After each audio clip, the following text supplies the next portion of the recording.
Everyone's talking about survival kits, but what about survival eats? Let's cook up some apocalypse-ready recipes.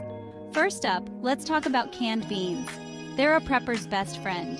Mix them with some canned tomatoes, a little bit of chili powder, and boom! You've got a hearty chili that'll keep you going. Next, try pickling vegetables. It's not just for grandma anymore.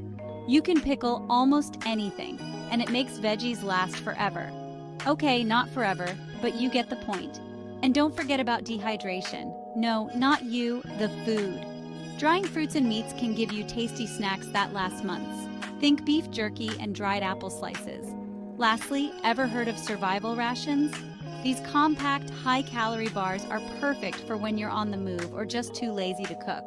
Plus, they're like eating a brick of pure energy. So there you have it. With these easy recipes, you'll be the ultimate apocalypse chef.